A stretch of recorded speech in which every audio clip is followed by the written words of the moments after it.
ਧੰਨ ਧੰਨ ਗੁਰੂ ਗ੍ਰੰਥ ਸਾਹਿਬ ਜੀ ਦੀ ਪਾਵਨ ਪਵਿੱਤਰ ਹਜ਼ੂਰੀ ਅੰਦਰ ਸਜ ਬੈਠੇ ਗੁਰੂ ਪਿਆਰੀ ਗੁਰੂ ਸਵਾਰੀ ਸਾਧ ਸੰਗਤ ਜੀਓ, ਵੱਡ ਭਾਗੇ ਹੋ ਜੋ ਇਸ ਸਮੇਂ ਸਤਿਗੁਰੂ ਜੀ ਦੀ ਪਾਵਨ ਹਜ਼ੂਰੀ ਅੰਦਰ ਸਜ ਕਰਕੇ ਅਤੇ ਇੰਟਰਨੈਟ ਦੇ ਮਾਧਿਅਮ ਰਾਹੀਂ ਆਪਣੇ ਜੀਵਨ ਦੇ ਅਮੋਲਕ ਸਵਾਸਾਂ ਤੇ ਕਰਮਾਂ ਨੂੰ ਸਫਲੀ ਕਰਦੇ ਹੋਏ ਪਾਵਨ ਬਾਣੀ ਦੇ ਨਾਲ ਜੁੜਨਾ ਕਰ ਰਹੇ ਹੋ। ਆਓ ਜੁੜਨਾ ਕਰੀਏ। ਪਿਛਲੀ ਆਪਾਂ ਜਿਹੜੀ ਹੈ ਅੰਕ ਹੈ ਜਿਹੜੇ ਉਹ ਵੇਖ ਲਈਏ। ਇੱਥੋਂ ਤੱਕ 29 ਅਸ਼ਟਪਦੀਆਂ ਦੀ ਜਿਹੜੀ ਉਹ ਸੰਪੂਰਨਤਾਈ ਹੋ ਚੁੱਕੀ ਹੈ। ਇਸ ਦੇ ਵਿੱਚ ਜਿਹੜੇ ਅੰਕ ਹਨ 21, 2, 29 ਕਿ ਟੋਟਲ 29 ਅਸ਼ਟਪਦੀਆਂ ਦਾ ਜੋੜ ਹੈ। ਇਸ ਦੇ ਵਿੱਚ 17 ਅਸ਼ਟਪਦੀਆਂ ਗੁਰੂ ਨਾਨਕ ਸਾਹਿਬ ਜੀ ਦੀਆਂ, 8 ਗੁਰੂ ਅਮਰਦਾਸ ਪਾਤਸ਼ਾਹ ਜੀ ਦੀਆਂ ਤੇ 2 ਗੁਰੂ ਅਰਜਨ ਸਾਹਿਬ ਜੀ ਦੀਆਂ ਤੇ ਫਿਰ 1 ਗੁਰੂ ਨਾਨਕ ਸਾਹਿਬ ਜੀ ਤੇ ਫਿਰ 1 ਗੁਰੂ ਅਰਜਨ ਸਾਹਿਬ ਜੀ ਦੀ। ਟੋਟਲ ਹੈ ਜਿਹੜਾ ਅਸ਼ਟਪਦੀਆਂ ਦੇ ਸਰਲੇਖ ਹੇਠ 29 ਜਿਹੜੀਆਂ ਅਸ਼ਟਪਦੀਆਂ ਦਾ ਜੋੜ ਇੱਥੇ ਉਹ ਦੱਸਿਆ ਗਿਆ ਹੈ। ਹੁਣ ਅੱਗੇ ਸ਼ੁਰੂ ਹੋ ਰਿਹਾ ਹੈ ਪਹਿਰੇ। ਗੁਰਬਾਣੀ ਸਤਿਗੁਰੂ ਪਾਤਸ਼ਾਹ ਜੀ ਹੁਣ ਰਹਿਮਤ ਕਰ ਰਹੇ ਨੇ। ਸੋ ਫਤਿਹ ਪ੍ਰਵਾਨ ਕਰੋ ਜੀ। ਆਪਾਂ ਆਰੰਭਤਾ ਕਰਨੀ ਕਰੀਏ। ਵਾਹਿਗੁਰੂ ਜੀ ਕਾ ਖਾਲਸਾ, ਵਾਹਿਗੁਰੂ ਜੀ ਕੀ ਫਤਿਹ।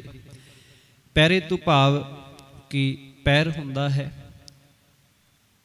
ਗੁਰਬਾਣੀ ਮਹਾਨ ਕੋਸ਼ ਦੇ ਵਿੱਚ ਵੇਖੀ ਤਾਂ ਸਤਿਗੁਰੂ ਗੁਰੂ ਨਾਨਕ ਸਾਹਿਬ ਜੀ ਨੇ ਜਿਹੜੀ ਹੈ ਜਿਸ ਵਿੱਚ ਅਵਸਥਾ ਨੂੰ ਬਿਆਨ ਕਰਦੇ ਹੋਏ 4 ਪਹਿਰਾਂ ਵਿੱਚ ਵੰਡਿਆ ਹੈ ਕਿ ਮਨੁੱਖ ਦੀ ਅਵਸਥਾ ਨੂੰ ਬਿਆਨ ਕਰਦੇ ਹੋਏ ਇਹਨੂੰ ਪਹਿਰਿਆਂ ਦਾ ਨਾਮ ਜਿਹੜਾ ਹੈ ਉਹ ਦਿੱਤਾ ਹੈ। ਹੁਣ ਆਓ ਆਪਾਂ ਜੁੜਨਾ ਕਰੀਏ ਕਿ ਸਤਿਗੁਰੂ ਜੀ ਸਾਨੂੰ ਇਸ ਦੇ ਅੰਦਰ ਕਿਸ ਪ੍ਰਕਾਰ ਦੀ ਜੀਵਨ ਜਾਂਚ ਹੈ ਜਿਹੜੀ ਉਹ ਬਖਸ਼ਿਸ਼ ਕਰਕੇ ਨਿਵਾਜ ਰਹੇ ਹਨ। ਇੱਕ ਓੰਕਾਰ ਸਤਿ ਗੁਰ ਪ੍ਰਸਾਦ।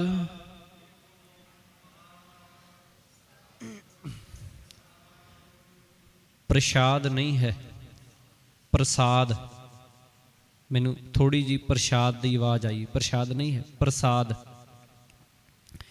ਸ੍ਰੀ ਰਾਗ ਮਹਿਲਾ ਪਹਿਲਾ, ਪਹਿਰੇ ਘਰ ਪਹਿਲਾ।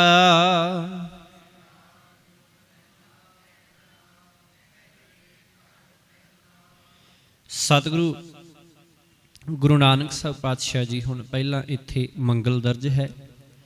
ਉਸ ਤੋਂ ਬਾਅਦ ਹੈ ਜਿਹੜਾ ਉਹ ਰਾਗ ਦੇ ਵਿੱਚ, ਜਿਵੇਂ ਰਾਗ ਦੇ ਵਿੱਚ ਬਾਣੀ ਦੀ ਆਰੰਭਤਾ ਹੁੰਦੀ ਹੈ। ਪਹਿਲੇ ਪਾਤਸ਼ਾਹ, ਮਹਿਲਾ ਪਹਿਲਾ ਭਾਵ ਪਹਿਲੇ ਪਾਤਸ਼ਾਹ।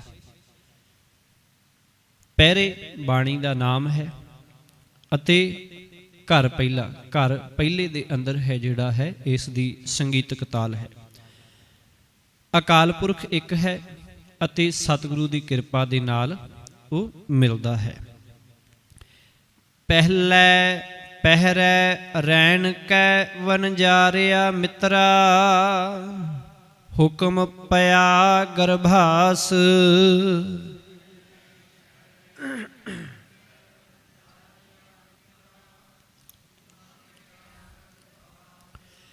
ਰੈਣ ਕੈ ਦਾ ਕੀ ਅਰਥ ਹੈ ਜੀ? ਹਾਂਜੀ, ਰਾਤ ਤੇ ਰਹਿਣ ਦਾ ਅਰਥ ਹੈ। ਹਾਂਜੀ, ਪਹਿਲੀ ਪੰਕਤੀ ਦੇ ਵਿੱਚੋਂ ਇਹਦਾ ਭਾਵ ਕੀ ਹੈ? ਗੁਰਬਾਣੀ ਦੇ ਵਿੱਚ ਰਹਿਣ ਸ਼ਬਦ ਕਾਹਦੇ ਵਾਸਤੇ ਵਰਤਿਆ ਸਤਿਗੁਰੂ ਜੀ ਨੇ? ਪਹਿਲੀ ਲਾਈਨ ਜੀ, ਜ਼ਿੰਦਗੀ ਦੀ ਰਾਤ। ਕਿ ਜ਼ਿੰਦਗੀ ਇੱਕ ਰਾਤ ਵਰਗੀ ਹੈ ਕਿ ਸਮਝ ਲਓ ਕਿ ਮਨੁੱਖ ਕੋਲ ਇੰਨਾ ਕੀ ਸਮਾਂ ਹੈ ਕਿ ਜਿਵੇਂ ਰਾਤ ਹੋਈ ਤੇ ਥੋੜੇ ਸਮੇਂ ਬਾਅਦ ਦਿਨ ਚੜ੍ਹ ਜਾਣਾ। कि इन्हें खत्म होना ही होना है, कि इसनूं सच ना मनो कि ये जिंदगी ने सदा दे लई रहना। जिवें गुरु नानक साहब पातशाह जी भेजते ने ना कि जा भाई सच खरीद के लिया, सच ते झूठ लैके आ, तो उत्थे की खरीद के लिया फिर कि जिउना झूठ ते मरना सच, कि शरीर ने सदा थिर नहीं रहना, इन्हें खत्म होना ही होना है। ये सच ना मनी रख कि इस शरीर ने जीवन ने सदा ही रहना, इन्हें एक ना एक दिन जे होंद विच आया तो बिनसना है ही है। इसे करके रैन शब्द रात शब्द की जे रात आई है तो दिन चढ़ना ही चढ़ना है, जे रात पई तो दिन भी चढ़ेगा। कहने तो भाव साडा जीवन के बारे सतगुरु जी आख रहे ने कि जे ये रात वांग है कि जे होंद विच आया तो एक दिन इन्हें खत्म भी होना ही होना है। वो कोई पता नहीं मालिक की रजा है कि कदों किन्ने सवास मालिक किहड़े शरीर नूं बख्शदा है, उस हिसाब नाल ओदा अपना नानक हुक्मी आवो जा कि उहदे विच ही है। पातशाह कहंदे पहले पहले पहरै रैण कै सारियां दे उत्ते दुलावां ने।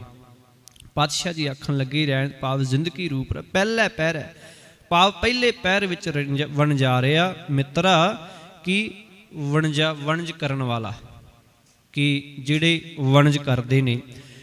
इत्थे पैरे दे नाल संबंधित शब्द भी दी कुछ लाइनां जिहड़ियां प्रोफैसर साहिब सिंह ने दस्सियां हन। पैरे तो भाव शीशे, जिहड़ा सुरमा, सलाई, चूड़ियां, मुरकियां आदि जनाने शंगार दियां निक्कियां निक्कियां चीज़ां नूं लैके पिंड पिंड वेचण वाले नूं वणजारा कहिंदे ने।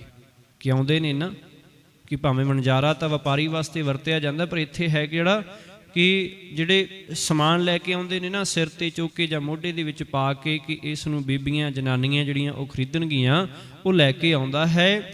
ਅਤੇ ਆਪਣੇ ਨਗਰ ਸ਼ਹਿਰ ਤੋਂ ਦੂਰ ਆਇਆ ਹੋਇਆ ਵਣਜਾਰਾ ਰਾਤ ਦੇ 4 ਪਹਿਰ ਜਿਸ ਪਿੰਡ ਰਾਤ ਪਈ ਉੱਥੇ ਗੁਜ਼ਾਰਦਾ ਹੈ। ਕਿ ਹੁਣ ਪੁਰਾਣੇ ਸਮੇਂ ਦੇ ਵਿੱਚ ਤਾਂ ਐਸਾ ਹੀ ਹੁੰਦਾ ਸੀ ਕਿ ਇੱਕ ਥਾਂ ਤੋਂ ਚੱਲ ਕੇ ਕਿਤੇ ਦੂਰ ਦੂਜੇ ਪਿੰਡ ਵਿੱਚ ਚਲਾ ਗਿਆ, ਹੁਣ ਉੱਥੇ ਜਾ ਕੇ ਇਹ ਸਮਾਨ ਵੇਚਣਾ ਵੀ ਹੈ ਤੇ ਕਮਾਈ ਵੀ ਕਰਨੀ ਹੈ, ਤੇ ਜਦੋਂ ਰਾਤ ਪੈ ਗਈ ਫਿਰ ਉੱਥੇ ਹੀ ਠਹਿਰ ਜਾਂਦਾ ਸੀ। ਵਾਪਸੀ ਨਹੀਂ ਕਹਿੰਦਾ ਕਿ ਹੁਣ ਜਾਈਏ ਤੁਰ ਕੇ ਤੇ ਫਿਰ ਵਾਪਸ ਆਈਏ, ਐਸਾ ਨਹੀਂ ਕਿ ਫਿਰ ਉਹ ਰਾਤ ਜਿੱਥੇ ਰਾਤ ਪੈ ਜਾਂਦੀ ਸੀ ਉੱਥੇ ਹੀ ਰਾਤ ਗੁਜ਼ਾਰਦਾ ਸੀ। ਭਾਵ ਸਤਿਗੁਰੂ ਜੀ ਆਖਣ ਲੱਗੇ ਜੀਵ ਵੀ ਵਣਜਾਰਾ ਹੈ ਕਿ ਮਾਲਕ ਦੇ ਦਰ ਤੋਂ ਦੂਰ ਇੱਥੇ ਸੰਸਾਰ ਵਿੱਚ ਮਾਲਕ ਦੇ ਨਾਮ ਦਾ ਵਣਜ ਕਰਨ ਆਇਆ ਜੀਵ ਜ਼ਿੰਦਗੀ ਦੀ 4 ਪਹਿਰੀ ਰਾਤ ਇੱਥੇ ਗੁਜ਼ਾਰਦਾ ਹੈ। ਕਿ ਇੱਕ ਰਾਤ ਦੇ ਵਾਂਗ ਉਹਨੂੰ ਇਹ ਜੀਵਨ ਆਇਆ ਕਿ ਇੱਥੇ ਆਇਆ ਹੈ ਤੇ ਹੁਣ ਇੱਥੇ ਜਿਹੜਾ ਹੈ ਵਣਜ ਕਰਨ ਦੇ ਲਈ ਇੱਥੇ ਜਿਹੜੀ ਰਾਤ ਹੈ ਉਹਦੀ ਜ਼ਿੰਦਗੀ ਰੂਪ 4 ਪਹਿਰਾਂ ਦੀ ਰਾਤ ਫਿਰ ਇੱਥੇ ਹੀ ਗੁਜ਼ਾਰ ਰਿਹਾ। ਪਾਤਸ਼ਾਹ ਜੀ ਆਖਣ ਲੱਗੇ ਕਿ ਜ਼ਿੰਦਗੀ ਦੀ ਰਾਤ ਦੇ ਪਹਿਲੇ ਪਹਿਰ ਵਿੱਚ ਪ੍ਰਮਾਤਮਾ ਦੇ ਹੁਕਮ ਅਨੁਸਾਰ ਤੂੰ ਮਾਂ ਦੇ ਪੇਟ ਵਿੱਚ ਆ ਨਿਵਾਸ ਲਿਆ। ਗਰਭਾਸ ਤੋਂ ਭਾਵ ਗਰਭ ਵਿੱਚ, ਕਿ ਮਾਂ ਦੇ ਪੇਟ ਵਿੱਚ ਗਰਭਾਸ, ਗਰਭ ਦੇ ਵਿੱਚ ਵਾਸ ਕੀਤਾ, ਗਰਭ ਦੇ ਵਿੱਚ ਵਾਸ ਕੀਤਾ। ਉਰਦ ਤਪ ਅੰਤਰ ਕਰੇ ਵਣਜਾਰਿਆ ਮਿੱਤਰਾ ਖਸਮ ਸੇਤੀ ਅਰਦਾਸ।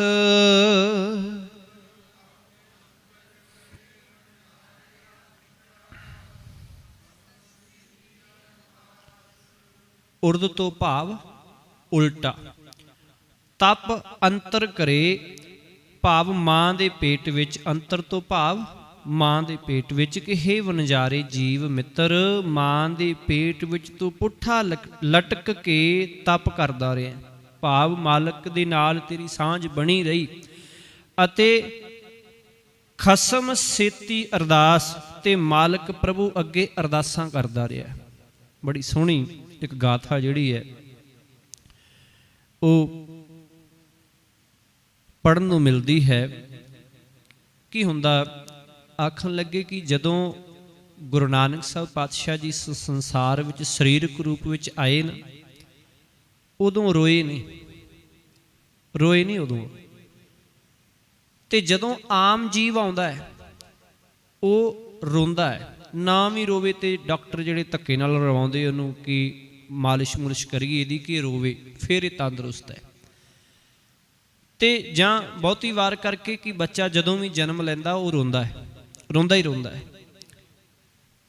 ਹੁਣ ਇੱਥੇ ਬੜਾ ਸੋਹਣਾ ਉਹਨੇ ਆਖਿਆ ਕਿ ਅਸਲ ਵਿੱਚ ਗੱਲ ਇਉਂ ਨਹੀਂ, ਇਉਂ ਹੈ ਕਿ ਜੀਵ, ਇਹ ਜੀਵ ਹੈ ਜਿਹੜਾ ਮਾਂ ਦੇ ਪੇਟ ਵਿੱਚ ਮਾਲਕ ਦੀ ਯਾਦ ਨਾਲ ਜੁੜਿਆ ਹੁੰਦਾ ਹੈ। ਇਹ ਜਦੋਂ ਪੇਟ ਤੋਂ ਬਾਹਰ ਆਉਂਦਾ ਹੈ ਮਾਂ ਤੋਂ, ਉਦੋਂ ਫਿਰ ਇਹਨੂੰ ਇੰਜ ਲੱਗਦਾ ਹੈ ਕਿ ਮਾਲਕ ਦੀ ਯਾਦ ਨਾਲੋਂ ਟੁੱਟ ਕੇ ਤੇ ਬਾਹਰ ਆ ਗਿਆ, ਇਸ ਕਰਕੇ ਰੋਂਦਾ ਹੈ। ਪਰ ਗੁਰੂ ਨਾਨਕ ਸਾਹਿਬ ਜੀ ਐਸੇ ਨਹੀਂ ਸੀ, ਉਹ ਤੇ ਅੰਦਰ ਵੀ ਜੁੜੇ ਸਨ, ਬਾਹਰ ਵੀ ਜੁੜੇ ਸਨ, ਕਿ ਜੁੜੇ ਹੋਏ ਸਨ। ਇਸ ਕਰਕੇ ਬੜਾ ਸੋਹਣਾ ਅਸਲ ਦੇ ਵਿੱਚ ਹੈ ਤੇ ਦ੍ਰਿਸ਼ਟਾਂਤ ਹੈ ਇੱਕ, ਭਾਵ ਕਿ ਜੁੜਿਆ ਹੋਇਆ ਜੀਵ ਜਦੋਂ ਸੰਸਾਰ ਵਿੱਚ ਆ ਜਾਂਦਾ ਫਿਰ ਰੋਂਦਾ ਜ਼ਰੂਰ ਹੈ, ਪਰ ਇੱਥੇ ਫਿਰ ਉਹਦੀ ਜੋਤ ਹੈ, ਸੁਰਤ ਹੈ, ਮਾਲਕ ਦੇ ਨਾਲੋਂ ਟੁੱਟ ਜਾਂਦੀ। ਇਸ ਕਰਕੇ ਫਿਰ ਉਹ ਆਪਣੇ ਆਤਮਿਕ ਜੀਵਨ ਦੇ ਤੌਰ ਤੇ ਦੁਖੀ ਹੁੰਦਾ ਹੈ, ਆਤਮਿਕ ਤੌਰ ਤੇ ਉਹਨੂੰ ਰੋਣਾ ਆਉਂਦਾ ਹੈ, ਪਰ ਬਾਹਰੀ ਤੌਰ ਤੇ ਉਹ ਵਿਕਾਰਾਂ ਦੇ ਵਿੱਚ ਬਹੁਤਾ ਰਹਿੰਦਾ ਹੈ। ਕਿ ਖਸਮ ਸੇਤੀ ਅਰਦਾਸ ਕੀ, ਜਦੋਂ ਪੁੱਠਾ ਲਟਕਿਆ, ਕਿਉਂਕਿ ਪੇਟ ਦੇ ਵਿੱਚ ਬੱਚਾ ਪੁੱਠਾ ਹੁੰਦਾ ਹੈ, ਕਿ ਪੁੱਠਾ ਲਟਕੇ ਹੋਏ ਨੂੰ ਜਿਹੜਾ ਹੈ ਉਹ ਬਹੁਤ ਅਰਦਾਸਾਂ ਜਿਹੜੀਆਂ ਮਾਲਕ ਦੇ ਅੱਗੇ ਫਿਰ ਕਰਦਾ ਰਿਹਾ। ਖਸਮ ਸੇਤੀ ਅਰਦਾਸ ਵਖਾਣੈ, ਉਰਦ ਧਿਆਨ ਲਿਵ ਲਾਗਾ।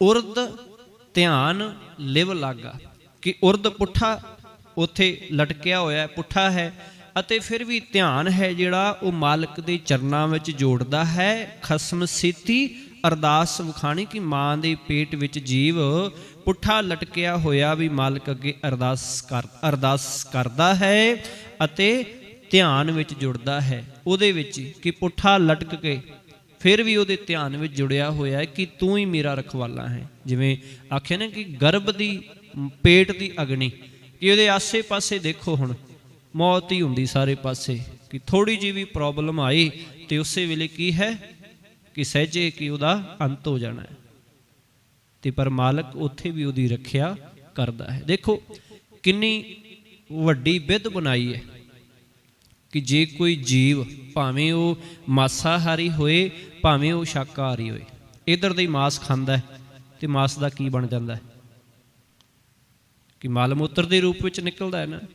ਪਰ ਅੰਦਰ ਹੀ ਵੇਖੋ ਮਾਲਕ ਨੇ ਫਿਰ ਐਸੀ ਵਿਧ ਬਣਾਈ ਕਿ ਇੱਕ ਮਾਸ ਹੈ ਜਿਹੜਾ ਉਹ ਬਹੁਤ ਇੱਕ ਬਿੰਦ ਤੋਂ ਬਣ ਕੇ ਜਿਹੜਾ ਇੱਕ ਹੈ ਉਹ ਜੀਵ ਦੇ ਰੂਪ ਵਿੱਚ ਤਿਆਰ ਕਰ ਦਿੰਦਾ, ਬੜੀ ਸੋਹਣੀ ਕਾਇਆ ਬਣਾ ਕੇ ਮਾਲਕ ਭੇਜ ਦਿੰਦਾ ਹੈ। ਐਸਾ ਕੋਈ ਸੰਸਾਰੀ ਆਪਣੀ ਤਰੀਕੇ ਦੇ ਨਾਲ, ਮਸ਼ੀਨਾਂ ਦੇ ਨਾਲ ਨਹੀਂ ਕਰ ਸਕਦਾ। ਇਹ ਮਾਲਕ ਦੀ ਹੀ ਰਹਿਮਤ ਹੈ, ਉਹਦਾ ਹੀ ਨਿਯਮ ਹੈ। ਨਾ ਮਰਜ਼ਾਦ ਆਇਆ ਕਲ ਭੀਤਰ, ਬਾਹੁੜ ਜਾਸੀ ਨਾਂਗਾ।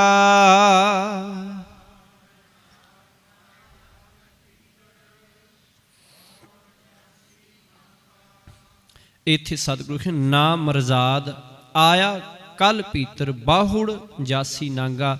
ਨਾ ਮਰਜ਼ਾਦ ਤੋਂ ਭਾਵ ਮਰਿਆਦਾ ਤੋਂ ਬਿਨਾ, ਭਾਵ ਨੰਗਾ। ਕਲ ਭੀਤਰ ਭਾਵ ਸੰਸਾਰ ਵਿੱਚ। ਇੱਥੇ ਕਲ ਦਾ ਭਾਵ ਕਲਯੁਗ ਨਹੀਂ ਹੈ, ਕਿ ਬਹੁਤੀ ਵਾਰ ਕਲ ਸ਼ਬਦ ਹੈ ਜਿਹੜਾ ਉਹ ਕਲਯੁਗ ਲਈ ਗੁਰਬਾਣੀ ਵਿੱਚ ਵਰਤਿਆ ਗਿਆ, ਪਰ ਇੱਥੇ ਹੈ ਕਲ ਭੀਤਰ, ਭਾਵ ਕਿ ਸਮੇਂ ਦਾ ਕੋਈ ਵੀ ਨਾਮ ਜਿਹੜਾ ਉਹ ਰੱਖਿਆ ਜਾਏ। ਜਿਹੜਾ ਜੀਵ ਸਦਾ ਨੰਗਾ ਹੀ ਜੰਮਦਾ ਆਇਆ ਹੈ। ਜਿਸ ਸਮੇਂ ਸਤਿਗੁਰੂ ਗੁਰੂ ਨਾਨਕ ਸਾਹਿਬ ਜੀ ਆਏ ਉਸ ਸਮੇਂ ਨਾਮ ਕਲਯੁਗ ਪ੍ਰਸਿੱਧ ਸੀ, ਕਿ ਆਖਿਆ ਜਾਂਦਾ ਸੀ ਕਿ ਕਲਯੁਗ ਹੈ, ਅਤੇ ਉਸ ਸਮੇਂ ਨਾਮ ਕਲਯੁਗ ਪ੍ਰਸਿੱਧ ਸੀ। ਲਫ਼ਜ਼ ਕਲ ਨੂੰ ਸਧਾਰਨ ਤੌਰ ਤੇ ਸੰਸਾਰ ਦੇ ਅਰਥ ਵਿੱਚ ਵਰਤਿਆ ਗਿਆ, ਸੰਸਾਰ ਦੇ ਅਰਥ ਵਿੱਚ ਵਰਤਿਆ ਗਿਆ ਹੈ, ਅਤੇ ਇਹ ਲਫ਼ਜ਼ ਇੱਥੇ ਅਰਥ ਇਸੇ ਅਰਥ ਵਿੱਚ ਹੋਰ ਵੀ ਕਈ ਵਾਰੀ ਬਾਣੀ ਵਿੱਚ ਵਰਤਿਆ ਹੋਇਆ ਹੈ, ਕਿ ਕਲ ਸ਼ਬਦ ਦੇ ਬਾਰੇ ਵਿਚਾਰਦੇ। ਕਲ ਦਾ ਅਰਥ ਸੰਸਾਰ ਵੀ ਹੈ ਅਤੇ ਕਲਯੁਗ ਦੇ ਰੂਪ ਦੇ ਵਿੱਚ ਹੀ। ਪਾਤਸ਼ਾਹ ਜੀ ਆਖਣ ਲੱਗੇ ਨਾ ਮਰਜ਼ਾਦ ਆਇਆ, ਕਿ ਸੰਸਾਰ ਦੀ ਇੱਕ ਮਰਿਆਦਾ ਹੈ ਨਾ, ਕਿ ਕੱਪੜੇ ਪਹਿਨ ਕੇ ਰੱਖੇ ਜਾਂਦੇ, ਮਰਿਆਦਾ ਹੈ ਇੱਕ। ਪਰ ਸਤਿਗੁਰੂ ਜੀ ਆਖਣ ਲੱਗੇ ਕਿ ਜਗਤ ਵਿੱਚ ਨੰਗਾ ਹੀ ਆਉਂਦਾ ਹੈ, ਕੋਈ ਮਰਿਆਦਾ ਵਿੱਚ ਨਹੀਂ ਆਉਂਦਾ ਜੀਵ। ਅਤੇ ਕਲ ਭੀਤਰ ਬਾਹੁੜ ਜਾਸੀ ਵੀ ਨੰਗਾ, ਜਾਂਦਾ ਵੀ ਨੰਗਾ ਹੀ ਹੈ, ਕਿ ਕੋਈ ਮਰਿਆਦਾ ਨਹੀਂ ਹੈ, ਕਿ ਆਉਂਦਾ ਵੀ ਨੰਗਾ ਹੀ ਹੈ ਤੇ ਜਾਂਦਾ ਵੀ ਨੰਗਾ ਹੈ, ਕਿ ਮੁੜ ਇੱਥੋਂ ਨੰਗਾ ਹੀ ਚਲਾ ਜਾਏਗਾ। ਜੈਸੀ ਕਲਮ ਵੁੜੀ ਹੈ ਮਸਤਕ, ਤੈਸੀ ਜੀੜੇ ਪਾਸ।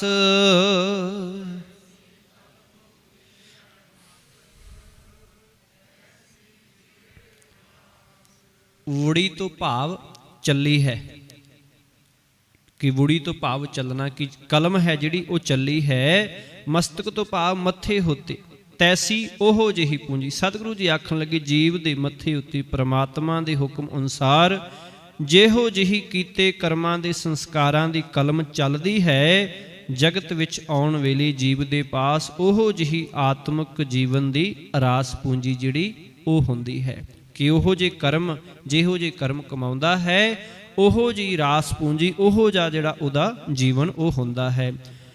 ਕਹੋ ਨਾਨਕ ਪ੍ਰਾਣੀ ਪਹਿਲੇ ਪਹਿਰੈ, ਹੁਕਮ ਪਿਆ ਗਰਭਾਸ।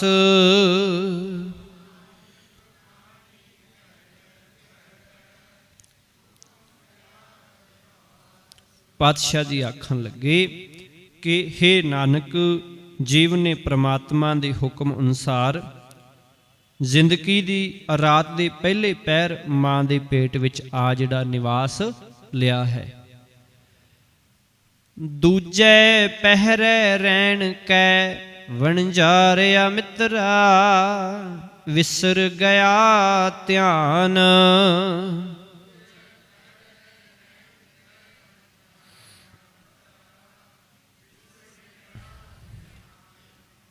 ਹੁਣ ਰਾਤ ਦੇ 4 ਪਹਿਰ ਹੁੰਦੇ ਆ, 4 ਪਹਿਰਾਂ ਦਾ ਦਿਨ ਹੁੰਦਾ, 4 ਪਹਿਰਾਂ ਦੀ ਰਾਤ ਹੁੰਦੀ। ਹੁਣ ਕਹਿੰਦੇ ਪਹਿਲਾ ਪਹਿਰ ਇਹ ਹੈ ਜ਼ਿੰਦਗੀ ਦਾ ਕਿ ਮਾਂ ਦੇ ਪੇਟ ਵਿੱਚ ਹੈ।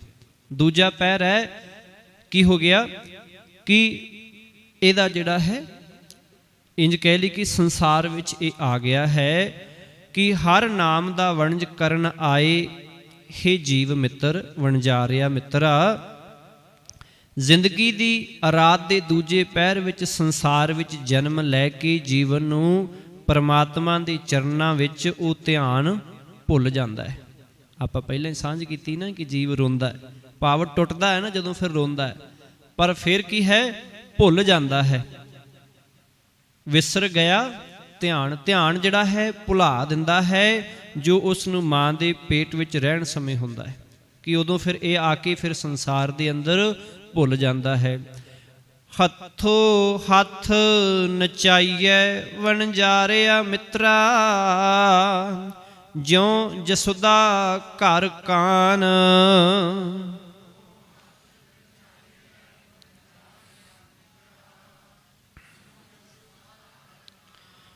ਹੁਣ ਇੱਥੇ ਇੱਕ ਕਾਣ ਤੋਂ ਭਾਵ ਕ੍ਰਿਸ਼ਨ ਜੀ, ਇੱਥੇ ਉਦਾਹਰਣ ਵਰਤੀ ਹੈ ਨਾਂ ਲੈ ਕੇ, ਕਿਉਂਕਿ ਪ੍ਰਸਿੱਧ ਨਾਂ ਕੀ ਸੀ ਉਸ ਸਮੇਂ, ਬਹੁਤਾ ਜ਼ਿਆਦਾ ਕ੍ਰਿਸ਼ਨ ਜੀ ਦਾ ਨਾਮ ਹੈ, ਕਿਉਂਕਿ ਉਹਨਾਂ ਦੀ ਜਿਹੜੀ ਹੈ ਬਾਲ ਅਵਸਥਾ ਦੀਆਂ ਗਥਾਵਾਂ ਜ਼ਿਆਦਾ ਹਨ।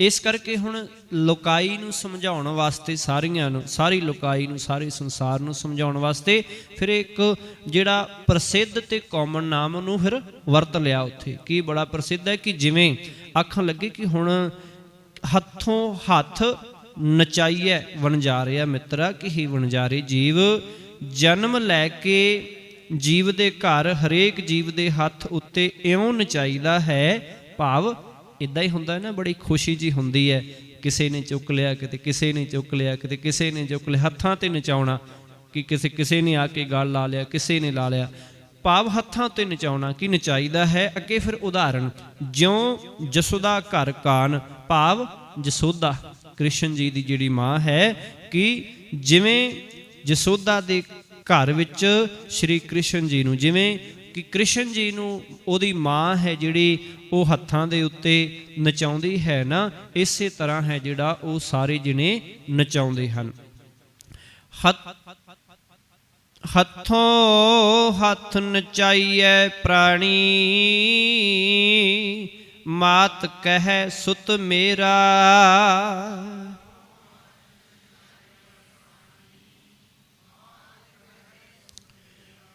ਹੁਣ ਇੱਥੇ ਮਾਂ ਆਪਣਾ ਹੱਕ ਜਮਾਉਂਦੀ ਹੈ ਕਿ ਭਾਵੇਂ ਜਿੰਨੇ ਮਰਜ਼ੀ ਰਿਸ਼ਤੇਦਾਰ ਆ ਜਾਣ, ਆਂਢੀ ਗੁਆਂਢੀ ਆ ਜਾਣ, ਹੋਰ ਆ ਜਾਣ, ਕਿ ਹੱਥੋਂ ਹੱਥ, ਕਿ ਨਵਾਂ ਜਨਮਿਆ ਜੀਵ ਹਰੇਕ ਦੇ ਹੱਥ ਵਿੱਚ ਨਚਾਈਦਾ ਹੈ, ਖੜਾਈਦਾ, ਹਰੇਕ ਕੋਈ ਖੜਾਉਣਾ ਚਾਹੁੰਦਾ, ਹਰੇਕ ਕੋਈ ਉਹਨੂੰ ਚੁੱਕਣਾ ਚਾਹੁੰਦਾ। ਅਤੇ ਮਾਤ ਕਹਿ ਸੁੱਤ ਮੇਰਾ, ਕਿ ਮਾਂ ਆਖਦੀ ਹੈ ਕਿ ਇਹ ਮੇਰਾ ਪੁੱਤਰ ਹੈ। ਚੇਤ ਅਚੇਤ ਮੂੜ ਮਨ ਮੇਰੇ, अंत नहीं कछ तेरा।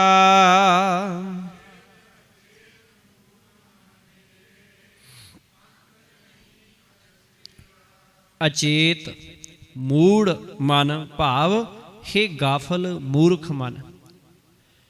सतगुरु जी मूढ़ तो भाव आखरे ने मूर्ख। मूढ़ शब्द बहुत बार गुरबाणी के अंदर गवार शब्द मूर्खता के वास्ते जिहड़ा है वरतिया गया है। पातशाह जी आखन लगे पर हे गाफल, हे मेरे गाफल मूर्ख मन, चेते रख अखीर वेले कोई भी शै तेरी नहीं बनी रहेगी। समझाउंदे ने कि अखीर दे समय, अंत दे समय कोई भी शै, कोई भी चीज़ तेरी नहीं रहेगी। जिवें माँ आखदी है ना, मैं अपने पेट तो पुत्र नूं जम्मिया है, ये पुत मेरा है। आखन लगे अखीर नूं कोई भी किसी दी शै नहीं रहिंदी है, वो भावें कोई भी होवे। जिन रच रचिया तिसह न जाने, मन भीतर तर ज्ञान।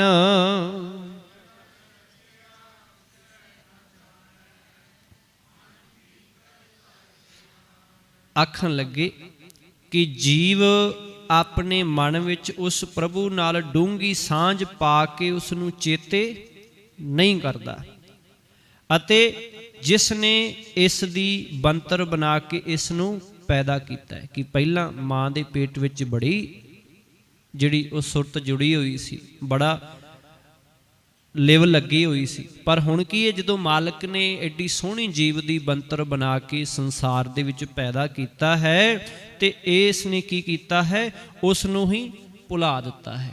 चेता नहीं करता उहदे बारे। उस भी डूंगी सांझ भी बड़ी है, ये अंदर ही वसदा है, बाहर नहीं, दूर नहीं है किते। पर फिर भी उन्होंने जिहड़ा है रच रचिया तिसै ना जाने, जिन्हें रचिया उन्होंने ही भुल गया। हुण जानदा पछाणदा नहीं, उन्होंने उहदा शुकराना नहीं करदा। भाव अपने आप दे विच ही जिहड़ा है हमेशा भज्जा फिरदा है। कहो नानक प्राणी दूजे पहरै, विसर गया ध्यान।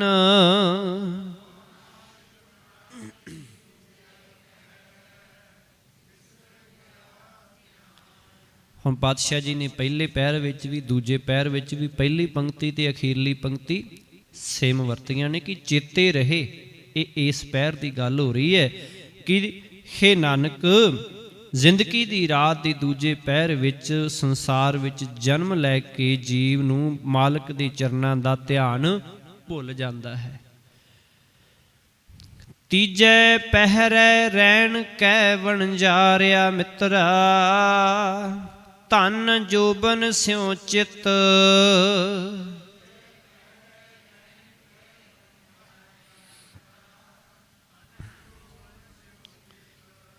पहला पैर है माँ के पेट का, दूजा पैर है बचपन का। कि बचपन दे विच भावें जितना मर्जी कोई खड़ाई जाए, परचाई जाए, पर बच्चा बहुती बार माँ तो दूर नहीं हुंदा। अपने माँ प्यो तो जदों उन्हें होर थोड़ी पछाण हुंदी, माँ प्यो की पछाण करदा, फिर होर किसे कोल नहीं जांदा। जां अपने खिडौणियां दे विच की हुंदा है, उन्होंने अपनी माँ की छाती दे नाल प्रेम हुंदा, भाव दुध दे नाल। कि थोड़े जे बार माड़ा जा रोएगा तो माँ वाल नूं दौड़ेगा कि माँ मैनूं दुध दे, मेरी पेट की प्यास भुख बुझाए।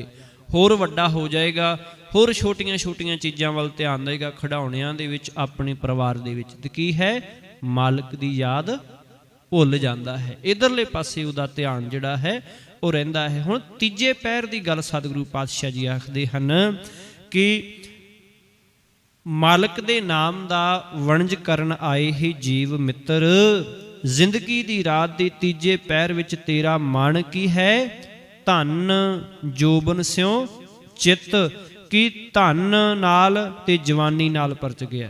कि हुण तेरा ध्यान उधर हो गया, तू जवानी विच हो गया अते तैनूं अपने जिन्ना भी तेरे कोल धन है, भावें वो जवानी दा है, भावें होर पदार्थां दा है, तेरा मन उहदे विच परच गया कि मैं हुण आ नवीं चीज़ लव लवां, इहनूं वरत लवां। हुंदा है ना जवानी दे विच कि आ भी खरीद लवां, आ भी कर लवां। ते अपनी जवानी विच वो किसे नूं पछाणदा ही नहीं है, अपने आप दे विच है जिहड़ा वो ਛਾਤੀ ਤਾਣ ਕੇ ਤੁਰਦਾ, ਕੋਈ ਵੀ ਜੀਵ ਹੋਏ। ਇਸੇ ਕਰਕੇ ਸਤਿਗੁਰੂ ਤੀਜਾ ਪੈਰ ਜਿਹੜਾ ਹੈ ਉਹ ਐਸਾ ਹੈ। ਹਰ ਕਾ ਨਾਮ ਨਾ ਚੇਤਹੀ ਵਣਜਾਰਿਆ ਮਿੱਤਰਾ, ਬੱਧਾ ਛੁਟੈ ਜਿਤ।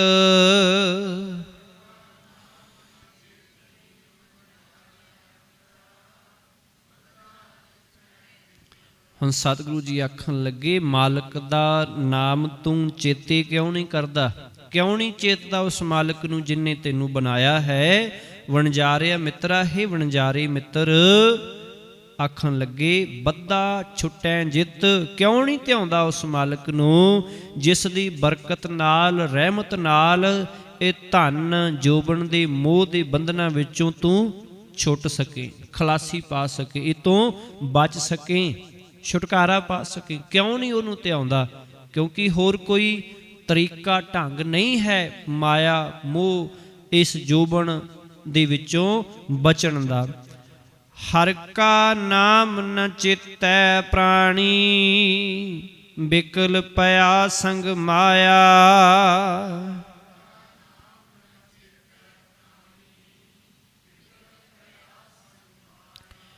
ਬਿਕਲ ਤੋਂ ਭਾਵ ਬਿਕਲ ਵਿਲਕਣਾ, ਵਿਲਕਦਾ ਨਾ ਮਨੁੱਖ ਜਦੋਂ, ਫਿਰ ਉਦੋਂ ਮਤ ਬੁੱਧੀ ਹੈ ਉਹ ਕੰਮ ਕਰਨਾ ਬੰਦ ਕਰ ਦਿੰਦੀ। ਵਿਲਕਦਾ ਜਦੋਂ, ਉਦੋਂ ਕੋਈ ਚਾਰਾ ਨਹੀਂ ਦਿਸਦਾ। ਪਾਤਸ਼ਾਹ ਜੀ ਆਖਣ ਲੱਗੇ ਵਿਆਕੁਲ ਕਿ ਹਰ ਕਾ ਨਾਮ ਨਾ ਚੇਤੈ ਪ੍ਰਾਣੀ, ਕਿ ਜੀਵ ਮਾਇਆ ਦੇ ਮੋਹ ਵਿੱਚ ਫਿਰ ਇੰਨਾ ਜ਼ਿਆਦਾ ਡੌਰ ਭੌਰਾ ਹੋ ਜਾਂਦਾ, ਇੰਨਾ ਜ਼ਿਆਦਾ ਵਿਆਕੁਲ ਹੋ ਜਾਂਦਾ, ਇੰਨਾ ਜ਼ਿਆਦਾ ਰਚ ਪਚ ਜਾਂਦਾ ਹੈ, ਭਾਵ ਇਹਦੀ ਮੱਤ ਜਿਹੜੀ ਹੈ ਵਿਕਾਰਾਂ ਦੇ ਵਿੱਚ, ਮਾਇਆ ਦੇ ਮੋਹ ਵਿੱਚ ਹੀ ਪਰਚੀ ਰਹਿੰਦੀ, ਇਹਨੂੰ ਹੋਰ ਕੁਝ ਦਿਸਦਾ ਹੀ ਨਹੀਂ। ਚੰਗਾ ਕਰਮ ਅਤੇ ਸੱਚ ਦਾ ਰਾਹ ਇਹਨੂੰ ਦਿਸਦਾ ਹੀ ਨਹੀਂ ਹੈ। ਇਹ ਹਮੇਸ਼ਾ ਜਿਹੜਾ ਹੈ ਬੇਈਮਾਨੀ ਤੇ ਵਿਕਾਰੀ ਸੋਚ ਹੀ ਰੱਖਦਾ ਹੈ। ਭਾਵੇਂ ਚੰਗਾ ਹੀ ਅੱਗੋਂ ਕਰਨ ਵਾਲੇ ਮਨੁੱਖ ਇਹਨੂੰ ਚੰਗੇ ਵੀ ਮਿਲ ਜਾਣ, ਪਰ ਫਿਰ ਵੀ ਕੀ ਕਰੇਗਾ? ਆਖੇਗਾ ਨਹੀਂ ਨਹੀਂ, ਮੈਂ ਤੇ ਆਪਣਾ ਆਹ ਤਰੀਕਾ ਹੀ ਅਪਣਾਵੇਂਗਾ।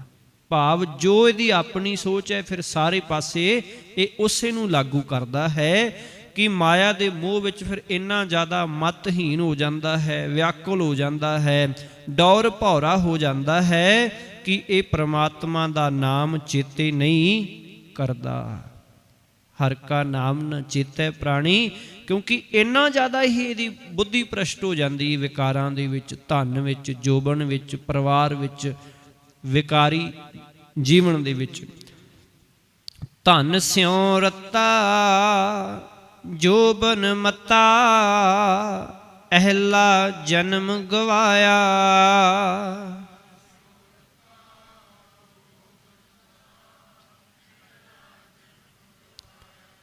ਅਹਿਲਾ ਤੋਂ ਭਾਵ ਵਧੀਆ, ਆਲਾ ਆਮ ਸ਼ਬਦ ਵਰਤਿਆ ਜਾਂਦਾ ਨਾ, ਆਲਾ ਭਾਵ ਬਹੁਤ ਵਧੀਆ, ਸ੍ਰੇਸ਼ਟ। ਧਨ ਸਿਉ ਰਤਾ, ਕਿ ਧਨ ਦੇ ਰੰਗ ਵਿੱਚ ਰੰਗਿਆ ਹੋਇਆ, ਕੀ ਰੰਗਿਆ ਜਾਂਦਾ ਹੈ। ਅਤੇ ਜੋਬਨ ਮੱਤਾ, ਮੱਤਾ ਤੋਂ ਭਾਵ ਮਸਤ ਹੋਇਆ, ਨਸ਼ੇ ਦੇ ਵਿੱਚ, ਕਿ ਜਵਾਨੀ ਦੇ ਨਸ਼ੇ ਵਿੱਚ ਮਸਤਿਆ ਜਾਂਦਾ ਹੈ। ਤੇ ਇਸ ਤਰ੍ਹਾਂ ਫਿਰ ਕੀ ਹੁੰਦਾ ਹੈ? ਅਹਿਲਾ ਜਨਮ ਗਵਾਇਆ।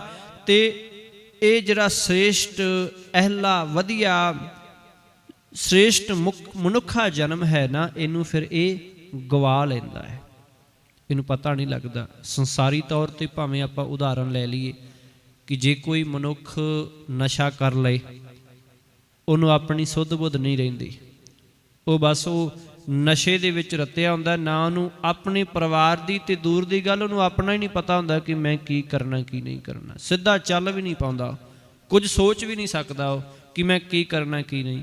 ਭਾਵ ਉਹਦੇ ਵਿੱਚ ਮਸਤਿਆ ਜਾਂਦਾ ਹੈ ਤੇ ਉਹਨੂੰ ਕੁਝ ਨਹੀਂ ਪਤਾ ਲੱਗਦਾ ਕਿ ਮੇਰੇ ਘਰ ਵਾਲਾ ਰਸਤਾ ਕਿਹੜਾ, ਕਈ ਵਾਰੀ ਉਹਨੂੰ ਉਹ ਵੀ ਨਹੀਂ ਯਾਦ ਰਹਿੰਦਾ, ਇੰਨਾ ਜ਼ਿਆਦਾ ਜਦੋਂ ਮਸਤ ਜਾਏ, ਜਦੋਂ ਕੋਈ ਨਸ਼ਾ ਕਰ ਲੈਂਦਾ। ਇਹੋ ਹੀ ਤਰੀਕਾ ਇੱਥੇ ਹੈ ਕਿ ਜਦੋਂ ਮਾਇਆ ਦੇ ਮੋਹ ਵਿੱਚ, ਜਵਾਨੀ ਦੇ ਮੋਹ ਵਿੱਚ, ਨਸ਼ੇ ਵਿੱਚ, ਵਿਕਾਰਾਂ ਦੇ ਵਿੱਚ ਜਦੋਂ ਫਿਰ ਬਹੁਤ ਚੰਗੀ ਤਰ੍ਹਾਂ ਮਸਤ ਹੋ ਜਾਂਦਾ ਹੈ ਨਾ, ਉਦੋਂ ਫਿਰ ਕੀ ਹੁੰਦਾ ਹੈ?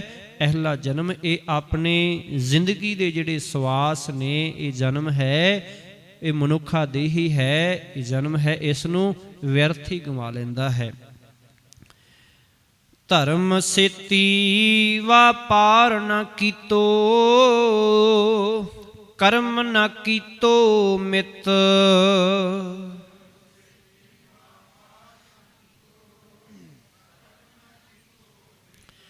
ਆਖਣ ਲੱਗੇ ਧਰਮ ਸੇਤੀ ਵਾਪਾਰ ਨ ਕੀਤੋ, ਕਿ ਨਾ ਇਸਨੇ ਧਰਮ ਭਾਵ ਕਿ ਉਸ ਮਾਲਕ ਦੇ ਨਾਲ ਜੁੜਨਾ। ਅਸਲ ਧਰਮ ਤਾਂ ਇਹੋ ਹੀ ਹੈ ਨਾ, ਕਿ ਮਾਲਕ ਦੇ ਹੁਕਮ ਵਿੱਚ ਤੁਰਨਾ, ਉਹਦੇ ਨਾਲ ਜੁੜਨਾ। ਕਿ ਨਾ ਇਸਨੇ ਧਰਮ ਭਾਵ ਹਰ ਸਿਮਰਨ ਦਾ ਵਪਾਰ ਕੀਤਾ, ਤੇ ਨਾ ਹੀ ਇਸਨੇ ਉੱਚੇ ਆਤਮਿਕ ਜੀਵਨ ਨੂੰ ਆਪਣਾ ਮਿੱਤਰ ਬਣਾਇਆ। ਕਰਮ ਨਾ ਕੀਤੋ ਮਿੱਤ, ਮਿੱਤ ਤੋਂ ਭਾਵ ਮਿੱਤਰ। ਕਰਮ ਦਾ ਅਰਥ ਇੱਥੇ ਪ੍ਰੋਫੈਸਰ ਸਾਹਿਬ ਸਿੰਘ ਵੱਲੋਂ ਉੱਚਾ ਆਤਮਿਕ ਆਚਰਣ ਕੀਤਾ ਗਿਆ ਹੈ, ਕਿ ਭਾਵ ਚੰਗੇ ਕਰਮ, ਸ੍ਰੇਸ਼ਟ ਕਰਮ, ਉੱਚਾ ਆਚਰਣ ਜਿਹੜਾ ਹੈ, ਇਹਨੂੰ ਇਸਨੇ ਆਪਣਾ ਮਿੱਤਰ ਨਹੀਂ ਬਣਾਇਆ, ਭਾਵ ਚੰਗੇ ਕਰਮ ਨਹੀਂ ਕੀਤੇ ਇਹਨੇ। ਕਹੋ ਨਾਨਕ ਤੀਜੈ ਪਹਿਰੈ ਪ੍ਰਾਣੀ, ਧਨ ਜੋਬਨ ਸਿਉ ਚਿਤ।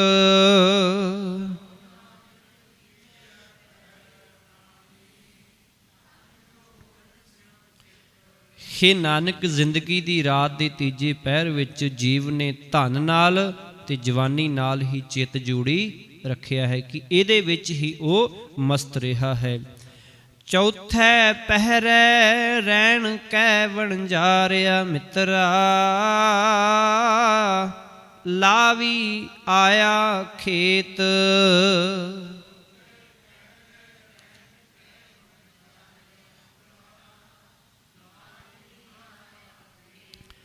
ਹੁਣ ਪਾਤਸ਼ਾਹ ਜੀ ਆਖਣ ਕਿ ਚੌਥਾ ਪਹਿਰ ਭਾਵ ਅਖੀਰਲਾ ਪਹਿਰ, ਕਿ ਜੀਵਨ ਦੇ ਜ਼ਿੰਦਗੀ ਦੇ ਚੌਥੇ ਪਹਿਰ ਵਿੱਚ, ਜ਼ਿੰਦਗੀ ਦੀ ਰਾਤ ਦੇ ਭਾਵ ਹਰ ਨਾਮ ਦਾ ਵਣਜ ਕਰਨ ਆਏ ਹੀ ਜੀਵ ਮਿੱਤਰ, ਜ਼ਿੰਦਗੀ ਦੀ ਰਾਤ ਦੇ ਚੌਥੇ ਪਹਿਰ ਭਾਵ ਜਦੋਂ ਫਿਰ ਬੁਢੇਪਾ ਆ ਜਾਂਦਾ ਹੈ, ਕਿ ਅਖੀਰਲਾ ਸਮਾਂ ਜਿਹੜਾ ਆ ਜਾਂਦਾ ਹੈ। ਤੇ ਹੁਣ ਇੱਥੇ ਲਾਵੀ ਸ਼ਬਦ ਵਰਤਿਆ। ਲਾਵੀ ਤੋਂ ਭਾਵ ਕੌਣ ਹੁੰਦਾ ਹੈ? ਹਾਂਜੀ, ਜਿਹੜੇ ਫਸਲ ਕੱਟਣ ਵਾਲੇ ਹੁੰਦੇ ਨੇ, ਭਾਵ ਜਿਹਨੂੰ ਅਸੀਂ ਦਿਹਾੜੀਦਾਰ ਵੀ ਕਹਿ ਦਿੰਦੇ ਹਾਂ, ਕਿ ਲਾਵੇ ਲਾਏ ਹੈ, ਕਿ ਉਹ ਖੇਤ ਦੇ ਵਿੱਚ ਕੰਮ ਕਰ ਰਹੇ ਹੈ। ਕਿ ਹੁਣ ਕੀ ਹੈ, ਕਿ ਫਸਲ ਦਾ ਜਿਹੜਾ ਅੰਤਮ ਸਮਾਂ ਆ ਗਿਆ, ਇਹ ਪੱਕ ਚੁੱਕੀ ਹੈ, ਹੁਣ ਇਹਨੂੰ ਕੱਟਿਆ ਜਾਣਾ ਹੈ। ਕਿ ਲਾਵਾ ਜਿਹੜਾ ਹੈ ਉਹ ਆ ਗਿਆ, ਭਾਵ ਕਿ ਵਾਢਾ। ਆਖਣ ਲੱਗੇ ਪਾਤਸ਼ਾਹ ਜੀ, ਬੁਢੇਪਾ ਆ ਜਾਣ ਤੇ ਸਰੀਰ ਖੇਤ ਨੂੰ ਵੱਢਣ ਵਾਲਾ ਫਿਰ ਲਾਵਾ ਜਿਹੜਾ ਹੈ, ਲਾਵੀ ਹੈ, ਲਾਵਾ ਹੈ, ਜਾਂ ਜਿਸ ਨੂੰ ਜਮਦੂਤ ਵੀ ਅਸੀਂ ਦੂਜੀ ਭਾਸ਼ਾ ਦੇ ਵਿੱਚ ਆਖਦੇ ਹਾਂ, ਕਿ ਉਹ ਫਿਰ ਆ ਗਿਆ ਹੈ। ਜਾਂ ਜਮ ਪਕੜ ਚਲਾਇਆ ਵਣਜਾਰਿਆ ਮਿੱਤਰਾ, ਕਿਸੈ ਨਾ ਮਿਲਿਆ ਭੇਤ।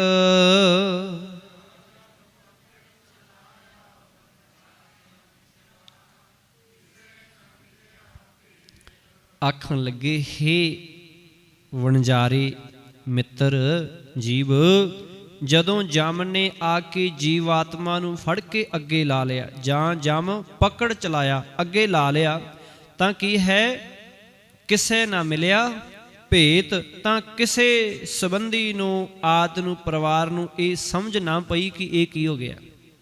ਆਮ ਹੀ ਸੀ ਸ਼ਬਦ ਵਰਤਦੇ ਹਨ, ਕਿ ਭਈ ਕੱਲ੍ਹ ਤੇ ਚੰਗਾ ਭਲਾ ਮਿਲਿਆ ਸੀ, ਗੱਲਾਂ ਬਾਤਾਂ ਕਰਦਾ ਸੀ, ਪਰਸੋਂ ਮੈਨੂੰ ਮਿਲਿਆ ਸੀ, ਅੱਜ ਏਡੀ ਛੇਤੀ ਕੀ ਗੱਲ ਹੋ ਗਈ, ਕੀ ਗੱਲ ਬਣੀ। ਭਾਵੇਂ ਕਿ ਮਾਲਕ ਇੱਕ ਬਣਾਉਂਦਾ ਤੇ ਬਹਾਨਾ ਹੀ ਹੈ, ਕਿ ਕੁਝ ਵੀ ਹੋ ਜਾਏ। ਕੀ ਹੈ, ਕਿ ਪਤਾ ਹੀ ਨਹੀਂ ਕੀ ਹੋਇਆ, ਇੱਕਦਮ ਜਿਹੜਾ ਹੈ।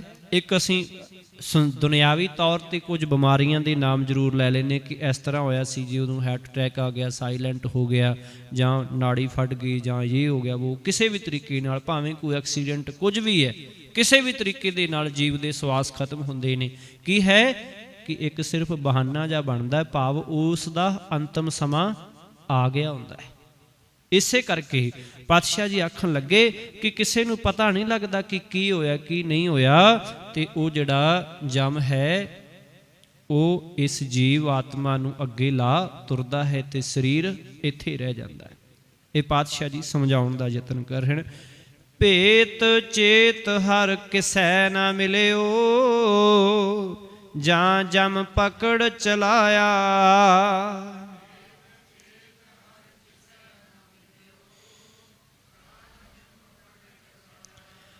ਹੁਣ ਆਖਣ ਲੱਗੇ ਭੇਤ ਚੇਤ, ਕਿ ਨਾ ਤਾਂ ਭੇਤ ਮਿਲਿਆ ਤੇ ਚੇਤ ਤੋਂ ਭਾਵ ਚਿੱਤ ਇਰਾਦਾ, ਕਿ ਮਾਲਕ ਦੇ ਹੁਕਮ ਤੇ ਇਸ ਹੁਕਮ ਤੇ ਭੇਤ ਦੇ ਕਿਸੇ ਨੂੰ ਸਮਝ ਨਾ ਪੈ ਸਕੀ ਕਿ ਜਦੋਂ ਜਮ ਜੀਵ ਆਤਮਾ ਨੂੰ ਫੜ ਕੇ ਅੱਗੇ ਲਾ ਲਿਆ। ਹੁਣ ਇੱਥੇ ਕਈ ਪ੍ਰਕਾਰ ਦੀ ਵਿਚਾਰ ਉਤਪੰਨ ਹੁੰਦੀ ਹੈ, ਪਰ ਇਹ ਮਾਲਕ ਦਾ ਹੁਕਮ ਹੀ ਹੈ ਕਿ ਕਦੋਂ ਕਿਸ ਜੀਵ ਨੇ ਜਾਣਾ ਹੈ। ਇਹ ਨਹੀਂ ਕਿ ਹੁਣ ਜੀਵ ਆਇਆ ਤੇ ਜਮ ਆਇਆ ਤੇ ਫੜ ਕੇ ਲੈ ਗਿਆ ਕੱਢ ਕੇ, ਪਤਾ ਨਹੀਂ ਕਿਹੋ ਜਿਹਾ ਹੋਏਗਾ ਜਮ। ਅੱਜ ਤੱਕ ਤਾਂ ਕਿਸੇ ਨੇ ਵੇਖਿਆ ਨਹੀਂ ਕਿ ਜਮ ਦੀ ਭੇਸ ਭੂਸ਼ਾ ਦੀ ਕਿੱਦਾਂ ਦਾ ਨਹੀਂ ਹੈ। ਕਹਿਣ ਤੋਂ ਭਾਵ ਕੀ ਹੈ ਕਿ ਉਹਦਾ ਹੁਕਮ ਹੈ ਮਾਲਕ ਦਾ ਕਿ ਤੂੰ ਇੰਨੇ ਕਰਮ ਕਮਾ ਲਏ, ਇੰਨੇ ਤੇਰੇ ਸਵਾਸ ਨੇ, ਹੁਣ ਅੱਗੇ ਚੱਲਣਾ ਕਰ। ਅਸੀਂ ਆਮ ਸ਼ਬਦ ਜਪਜੀ ਸਾਹਿਬ ਦੇ ਅੰਦਰ ਹੀ ਪੜ੍ਹਦੇ ਆ ਨਾ, ਤਿਸਤੇ ਹੋਏ ਲੱਖ ਦਰਿਆਓ, ਕੀਤਾ ਪਸਾਓ ਏਕੋ ਕਵਾਓ, ਤੇ ਨਾਨਕ ਹੁਕਮੀ ਆਵੋ ਜਾਓ। ਫਿਰ ਅਸੀਂ ਮਾਲਕ ਦੇ ਹੁਕਮ ਨੂੰ ਕਿੱਥੇ ਰੱਖਾਂਗੇ? ਉਹਦਾ ਹੁਕਮ ਹੀ ਹੈ ਸਭ ਕੁਝ ਕਰਨ ਵਾਲਾ। ਉਹਦੇ ਹੁਕਮ ਦੇ ਵਿੱਚ ਕੀਤਾ ਪਸਾਓ, ਕਾਹਦੇ ਨਾਲ? ਏਕੋ ਕਵਾਓ। ਕਵਾਓ ਤੋਂ ਭਾਵ ਕਿ ਆਪਣੇ ਇੱਕ ਬੋਲ ਦੇ ਨਾਲ, ਇੱਕ ਹੁਕਮ ਦੇ ਨਾਲ ਹੀ ਪਸਾਰਾ ਕਰਤਾ ਉਹਨੇ, ਕਿ ਉਹਦਾ ਹੁਕਮ ਹੈ ਸਭ ਕੁਝ, ਹੁਕਮ ਹੀ ਉਹਦਾ ਸਾਰੇ ਸੰਸਾਰ ਦੇ ਅੰਦਰ ਵਰਤ ਰਿਹਾ। ਤੇ ਗੁਰੂ ਨਾਨਕ ਸਾਹਿਬ ਜੀ ਵੀ ਇਹੋ ਕਹਿੰਦੇ ਨੇ ਨਾ, ਹੁਕਮ ਰਜ਼ਾਈ ਚੱਲਣਾ ਨਾਨਕ ਲਿਖਿਆ ਨਾਲ। ਕਹਿਣ ਤੋਂ ਭਾਵ ਹੈ ਕਿ ਪੁਰਾਤਨ ਸਮੇਂ ਦੇ ਵਿੱਚ ਜਮ ਸ਼ਬਦ ਜਾਂ ਇਸਲਾਮ ਧਰਮ ਦੇ ਅਸੀਂ ਵੇਖਦੇ ਹਾਂ ਉੱਥੇ ਜਿਹੜਾ ਹੈ ਅਜ਼ਰਾਈਲ ਫਰਿਸ਼ਤਾ ਸ਼ਾਇਦ ਜਿਹਨੂੰ ਆਖਿਆ ਜਾਂਦਾ ਹੈ, ਕਿ ਇਸ ਤਰ੍ਹਾਂ ਦੇ ਸ਼ਬਦ ਜਿਹੜੇ ਉਹ ਵਰਤੇ ਜਾਂਦੇ ਨੇ। ਵੱਖ-ਵੱਖ ਧਰਮਾਂ ਦੇ ਵਿੱਚ ਵੱਖਰੇ-ਵੱਖਰੇ ਨਾਂ ਨੇ। ਇਸੇ ਚੀਜ਼ ਨੂੰ ਸਤਿਗੁਰੂ ਜੀ ਦੱਸ ਰਹੇ ਨੇ ਕਿ ਜੇ ਭਾਈ ਤੂੰ ਆ ਮੰਨਦਾ ਤੇ ਆ ਹੋ ਜਾਂਦਾ ਹੈ। ਸਮਝਾਉਣ ਦਾ ਤਰੀਕਾ ਹੈ, ਵਰਤੋਂ ਦਾ ਹੁਕਮ ਹੀ ਰਿਹਾ ਤੇ ਦੱਸ ਰਹੇ ਨੇ ਸਤਿਗੁਰੂ ਜਮ ਆਏ ਨੇ, ਲੈ ਜਾਣਾ ਉਹਨੇ, ਭੇਤ ਚੇਤ ਨਹੀਂ ਮਿਲਣਾ ਕਿਸੇ ਨੂੰ। ਅਸਲ ਦੇ ਵਿੱਚ ਮਾਲਕ ਦਾ ਹੁਕਮ ਹੀ ਜਮ ਹੈ, ਉਹਦਾ ਹੁਕਮ ਹੀ ਜਮਦੂਤ ਹੈ ਕਿ ਜਦੋਂ ਉਹਦਾ ਹੁਕਮ ਆ ਗਿਆ ਉਦੋਂ ਤੁਰ ਪੈਣਾ ਅਗਾਂਹ ਨੂੰ। ਸਰੀਰ ਇੱਥੇ ਮਿੱਟੀ ਹੋ ਜਾਣਾ ਤੇ ਜੀਵਾਤਮਾ ਹੈ ਜਿਹੜਾ ਭਾਵ ਸਾਡੇ ਅੰਦਰ ਜੋ ਅੰਸ਼ ਹੈ ਮਾਲਕ ਦਾ, ਉਹ ਅੱਗੇ ਚਲੇ ਜਾਣਾ ਹੈ। ਕਿ ਆਖਣ ਲੱਗੇ ਭੇਤ ਚੇਤ ਹਰ ਕਿਸੇ ਨਾ ਮਿਲਿਓ, ਕਿ ਕਿਸੇ ਨੂੰ ਮਾਲਕ ਦੇ ਇਸ ਹੁਕਮ ਦਾ ਭੇਤ ਚੇਤ ਨਹੀਂ ਮਿਲਿਆ, ਨਾ ਤੇ ਭੇਤ ਪਾ ਸਕਿਆ ਕੋਈ ਕਿ ਕੀ ਹੋਇਆ, ਤੇ ਨਾ ਹੀ ਮਾਲਕ ਦੇ ਇਰਾਦੇ ਤੋਂ ਕਿ ਮਾਲਕ ਦਾ ਕੀ ਇਰਾਦਾ ਹੈ, ਉਹ ਜੀਵ ਨੂੰ ਫੜ ਕੇ ਜਿਹੜਾ ਹੈ ਉਹਨੇ ਅੱਗੇ ਲਾ ਲਿਆ। ਝੂਠਾ ਰੁਦਨ ਹੋਆ ਦੁਆਲੈ, ਖਿਨ ਮੈਂ ਪਿਆ ਪਰਾਇਆ।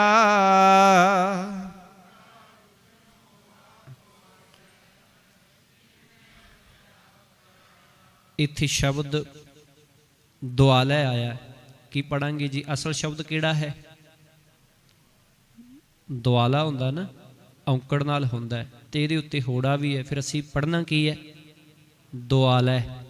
ਹੋੜੇ ਨਾਲ ਉਚਾਰਨ ਕਰਾਂਗੇ ਕਿ ਅਸਲ ਉਚਾਰਨ ਤੋਂ ਦੂਸਰੀ ਮਾਤਰਾ ਦਾ ਆਪਾਂ ਉਚਾਰਨ ਜਿਹੜਾ ਹੈ ਕਰਨਾ ਹੈ। ਪਾਤਸ਼ਾਹ ਝੂਠਾ ਰੁਦਨ ਹੋਆ ਦੁਆਲੈ, ਤਾਂ ਸਤਿਗੁਰੂ ਜੀ ਆਖਣ ਲੱਗੇ ਜਦੋਂ ਫਿਰ ਮਾਲਕ ਦੇ ਹੁਕਮ ਅਨੁਸਾਰ ਜੀਵ ਅੱਗੇ ਤੁਰਦਾ ਹੈ ਤਾਂ ਉਸ ਦੇ ਮਿਰਤਕ ਸਰੀਰ ਦੇ ਦੁਆਲੇ ਵਿਅਰਥ ਦਾ ਜਿਹੜਾ ਰੌਣਕ ਲਾਉਣ ਸ਼ੁਰੂ ਹੋ ਗਿਆ। ਕਿ ਹੋ ਜਾਂਦਾ ਨਾ ਸਹਿਜੇ ਜਦੋਂ ਪਤਾ ਲੱਗਦਾ ਕਿ ਬਾਈ ਸਰੀਰ ਦੇ ਵਿੱਚ ਹੁਣ ਕੁਝ ਨਹੀਂ ਰਿਹਾ। ਝੂਠਾ ਰੁਦਨ ਤੋਂ ਭਾਵ ਰੋਣਾ ਕਰਲਾਉਣਾ ਜਿਹੜਾ ਹੈ ਝੂਠਾ, ਕਿ ਜਿਹਦਾ ਕੋਈ ਸਬੰਧ ਨਹੀਂ ਹੈ, ਮਰੇ ਜਿਹੜਾ ਮਰ ਜਾਂਦਾ ਚਲਾ ਜਾਂਦਾ ਉਹਦੇ ਨਾਲ ਉਹਦਾ ਸਬੰਧ ਕੋਈ ਨਹੀਂ ਹੈ। ਹੁੰਦਾ ਨਾ ਸੰਸਾਰ ਦੇ ਵਿੱਚ ਜਿਉਂਦਿਆਂ ਨੂੰ ਕੋਈ ਪੁੱਛਦਾ ਨਹੀਂ, ਮਗਰੋਂ ਜਿਹੜੇ ਇਹ ਕਈ ਲੱਲੇ ਪੱਪੇ ਕੀਤੇ ਜਾਂਦੇ ਆ। ਇਵਨ ਕਿ ਇੱਕ ਤੇ ਹੋਰ, ਭਾਵੇਂ ਕਿ ਪਿੰਡਾਂ ਦੇ ਵਿੱਚ ਤੇ ਮੈਨੂੰ ਇਹ ਚੀਜ਼ ਨਹੀਂ ਦੇਖਣ ਨੂੰ ਮਿਲੀ, ਪਰ ਚੰਡੀਗੜ੍ਹ ਦੇ ਵਿੱਚ ਮੈਨੂੰ ਆ ਬਹੁਤ ਮਿਲਿਆ ਕਿ ਸ਼ਹਿਦ ਲਿਆਓ ਮੂੰਹ ਦੇ ਵਿੱਚ ਪਾਓ, ਹਾਂਜੀ ਗੰਗਾ ਜਲ ਲਿਆਓ ਜਾਣ ਲੱਗੇ ਦੇ ਮੂੰਹ ਦੇ ਵਿੱਚ ਪਾਓ, 5 ਰਤਨ ਲਿਆਓ ਜੀ ਮੂੰਹ ਦੇ ਵਿੱਚ ਪਾਓ, ਘਿਓ ਵੀ ਜਿਹੜਾ ਮੂੰਹ ਦੇ ਵਿੱਚ ਪਾਓ। ਭਾਵੇਂ ਇੱਕ ਵੱਖਰਾ ਵਿਸ਼ਾ ਹੈ ਕਿ ਘਿਓ ਹੁੰਦਾ ਹੈ ਕਿ ਛਾਤੀ ਆਦਿ ਤੇ ਪਾ ਦੇਣਾ ਕਿ ਲੱਕੜਾਂ ਨੂੰ ਅੱਗ ਸੌਖੀ ਲੱਗ ਜੇ, ਉਹ ਵੀ ਮੂੰਹ 'ਚ ਪਾਓ ਜੀ। ਪਾਣੀ ਹੈ ਜਿਹੜਾ ਜਾਂ ਜਲ ਹੈ ਉਹ ਵੀ 3 ਵਾਰੀ ਕਰ ਕਰਕੇ ਮੂੰਹ ਦੇ ਵਿੱਚ ਪਾਓ।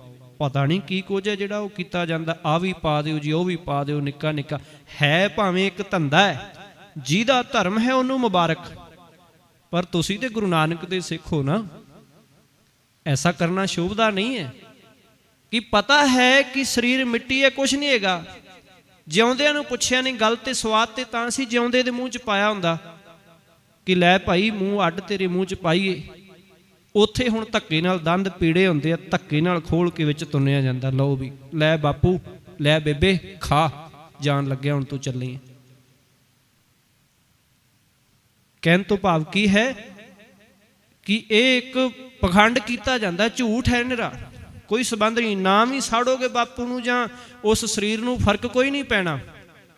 पानी दे विच सुट दिता जाए, भावें दान कर दिता जाए, उन्होंने फर्क कोई नहीं पैना, वो अपने कर्म कमा के चला गया है। खैर अपना समा जिहड़ा हो गया, आपां इहदे विषय वल मुड़ीए।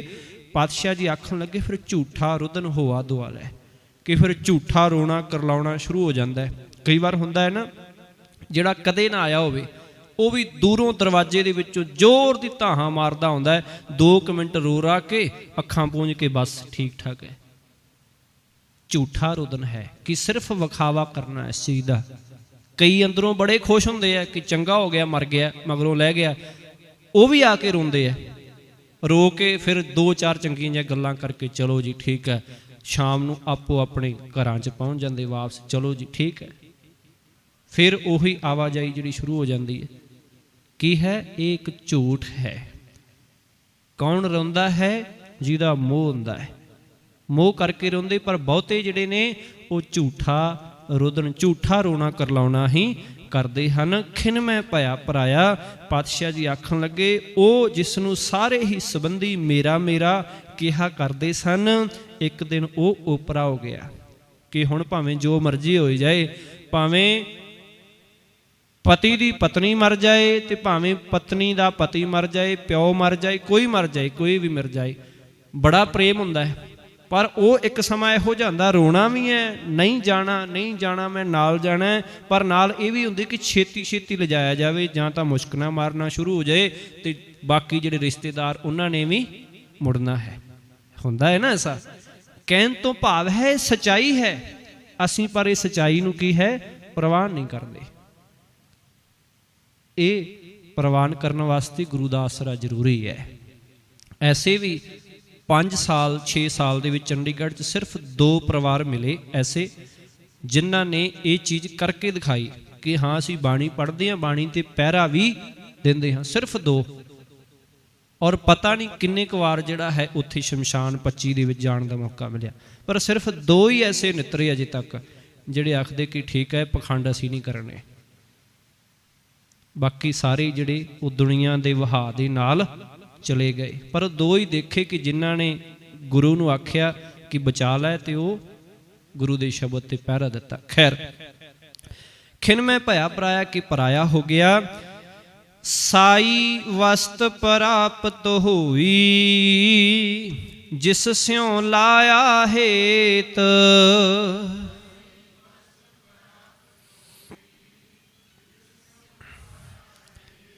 कि जिस साई तो भाव ओ कि जिस नाल सारी उम्र मोह कीती रखिया ते उस दे अनुसार जो जो कर्म कीते अंत वेले ओ कीती कमाई सामने आ गई, भाव प्राप्त हो गई।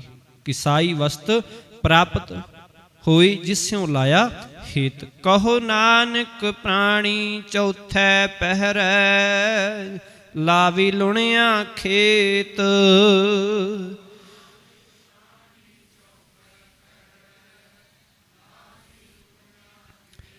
सतगुरु पातशाह जी खीरली पंक्ति विच रहमत करके, हे नानक जिंदगी दी रात दे चौथे पहर भाव बुढ़ेपा आ जान ते फिर वड्डन वाले जमदूत ने हुक्म ने मालक दे शरीर खेत आम नूं आ कट्टिया, लुण दिता। लुण तो लुणना भाव कट देना, वड्ड लैना। सतगुरु जी रहमत करन। ये पहला शब्द है जिहड़ा गुरु नानक साहब जी दा संपूर्ण होया है। रहमत करन पातशाह जी कि ये बाणी साडा जीवन बन जाए, क्योंकि इस ते पहरा देना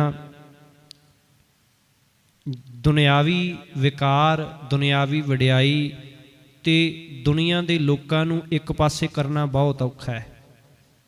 पर जे दुनिया नूं खुश करना है फिर गुरु खुश नहीं होवेगा, ते जे गुरु खुश करना है फिर दुनिया दा परवाह नहीं करनी चाहिए। खैर सतगुरु जी रहमत करन, होइयां भुल्लां दी खिमा। फतेह प्रवान गुरु जी। वाहिगुरु जी का खालसा, वाहिगुरु जी की फतेह।